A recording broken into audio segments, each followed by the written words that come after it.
In 1903, Pinchas the Cobbler was approached by a group of rich men. According to him, he has magical powers. The men show the homeowners boots and ask him to show them his magic. Pinchas thinks this is strange, but agrees to the job nonetheless. In real time, Max is a descendant of the very same cobbler. The business is passed down from generation to generation. Next to it is a barber shop, which belongs to Jimmy. One day, Carmen walks into the shop. She works in social services and she cares a lot about the lives of the locals.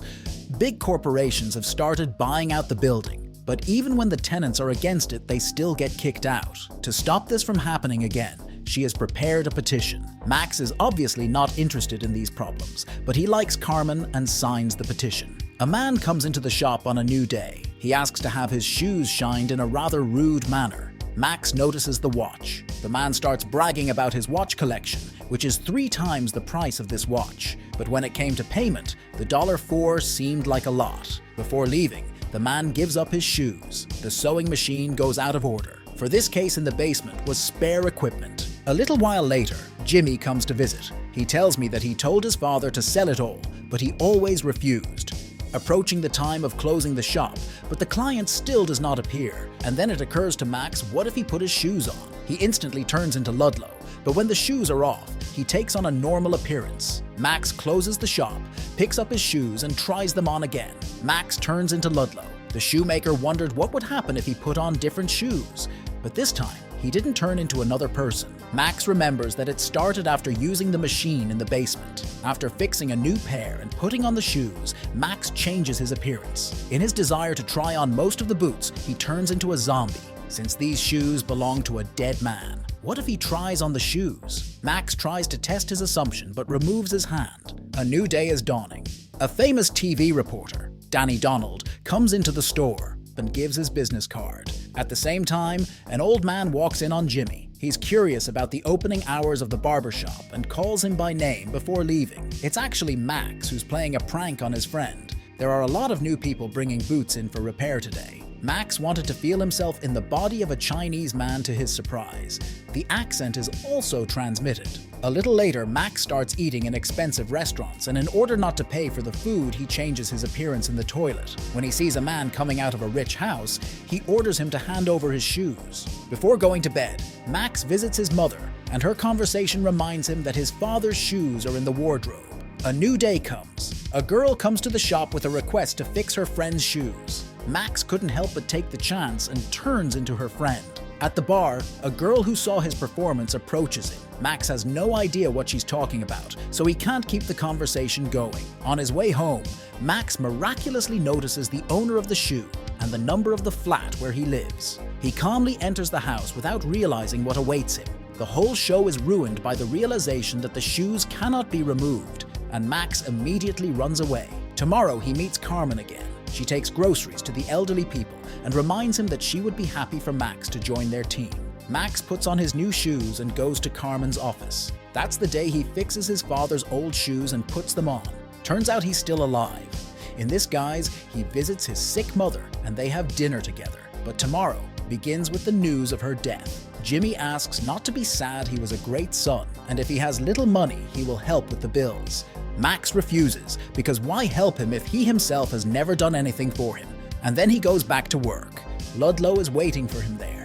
He's being very rude, just like the first day. Max starts following him and finds out where he lives. After waiting for Ludlow to leave, Max enters the flat. An angry girl accuses him of stealing money and then leaves. After searching the flat, he finds a box of guns. He even tries out a stun gun on himself. Max has been lying unconscious for so long that he meets the real Ludlow at the entrance. A fight breaks out, and if it wasn't for the stun gun, he would have died. After tying Ludlow to a chair, Max asks him to tell him where he hides the watch.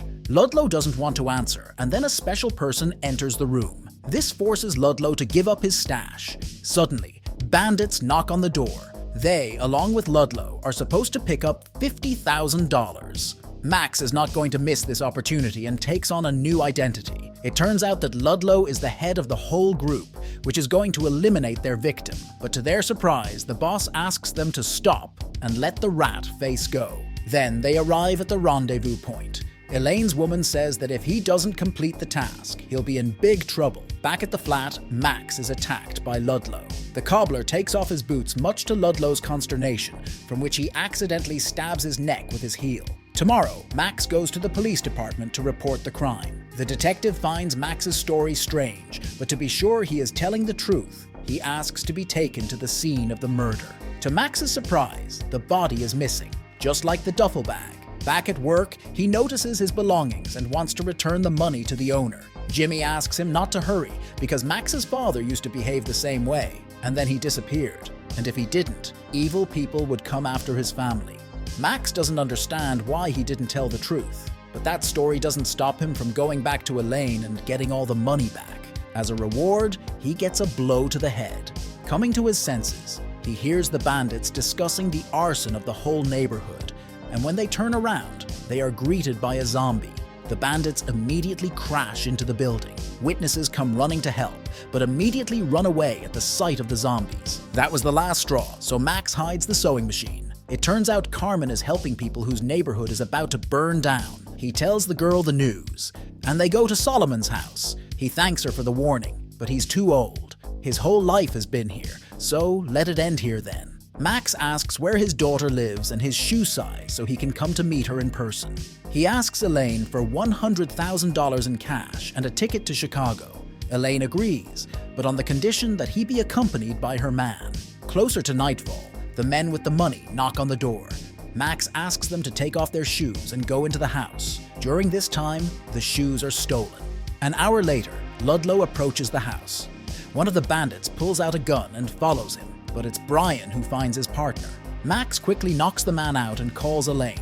Meanwhile, the real Brian is caught by the cops, and Elaine doesn't understand why Solomon is in his flat, even though he was only in Chicago for a couple of minutes. Elaine gives the choice to leave quietly or burn in the house, and afterwards she will find his daughter. These words are perfect for the TV show. Denny Donald asks a couple of provocative questions live on air.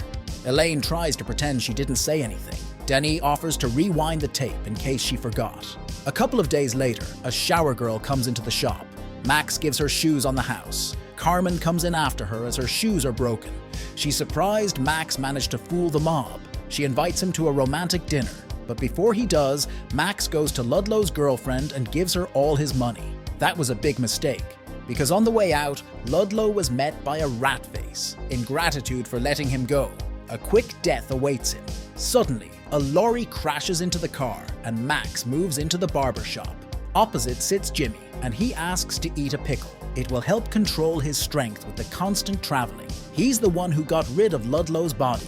In reality, Jimmy's not just a barber, he's also a shoemaker, his father to be exact. He was sorry to have to live away from his family, but he had no choice. Today was the day Max would see his incredible treasure, the shoes of the most powerful men in the world. All these shoes have been passed down from generation to generation. It's not just fun, but a great responsibility for dead souls. This is the end of the film. See you soon. Bye.